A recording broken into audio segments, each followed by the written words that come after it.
मुंबई गोवा महामार्गावर अपघाताचं सत्र जे आहे ते कायमस्वरूपी चालू आहे।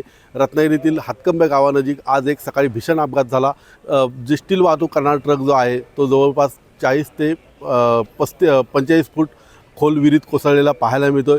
3 वाहनांना ह्या ट्रकने धडक दिली। आपण पाहू शकता या ठिकाणी हा ट्रक जो आहे हा वरच्या भिंतीवरून खाली आलेला आहे आणि ह्या विहिरीच्या कचऱ्यावर तो अडकलेला आहे। यामध्ये चालक आणि किन्नर असे 2 माणसं होती। त्यातील एका माणसाला वाचवण्यास स्थानिक नागरिकांना यश आले असून चालक मात्र आतमध्ये अडकल्याची भीती व्यक्त करण्यात येत आहे। या ठिकाणी पाहिलं तर महाराष्ट्र औद्योगिक अग्निशमन दलाचे जवान जे आहेत या ठिकाणी पाहणी करताना आणि पुढचं प्लॅनिंग करताना या ठिकाणी आपल्याला पाहायला मिळतात। एकंदरीत पाहिलं तर हा अपघात घडल्यानंतर स्थानिक पोलीस प्रशासन असेल किंवा RTO विभाग असेल किंवा अग्निशमन दल असेल हे तातडीने या ठिकाणी पोचलेले आहे। परंतु पुढची यंत्रणा या ठिकाणी येत नाही तोपर्यंत कोणतीही हालचाल करता येणार नाही, कारण साधारण ह्या ज्या सळ्या आहेत बिल्डिंग कामासाठी वापरणाऱ्या ह्यांचा लोड मोठा असल्यामुळे कोणतंही काम करण्यात अडचण येत आहे।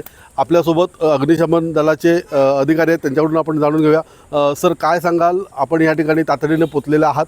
आज सकाळी इथे एक भीषण अपघात झाला, जवळपास 3 ते 4 वाहनांना या ट्रकने धडक दिलेली आहे। काय एकंदरीत ह्या घटनेबद्दल सांगाल सविस्तर? हा अपघात बहुतेक सकाळी 5 ते 5:30च्या सुमारास झालेला आहे आणि जसे आम्हाला पोलीस स्टेशनवर वर्दी मिळाली तसे आम्ही तुरंत लगेच इथे आलो आणि घटनास्थळीची पाहणी केली असता असं समजलं की एक व्यक्ती बाहेर पडला होता आणि त्या स्थानिकांच्या मदतीने त्याला हॉस्पिटलमध्ये नेण्यात आलेलं आहे। आणि असं अजून एक असं समजते की आतमध्ये एक ड्रायव्हर आतमध्ये अडकलेला आहे, परंतु या ट्रकवरती अंदाजे 30 टनाची सळे असल्यामुळे आम्ही आता बचावकार्य करू शकत नाही। त्यामुळे जशी ट्रेन येईल तशी ज्या सळे बाजूला केल्यानंतर आमचं बचावकार्य पुढे चालू करण्यात येईल। नक्कीच। तर या ठिकाणी जे बचावकार्य आहे त्याला कुठेतरी तांत्रिक अडचणी निर्माण होत आहेत।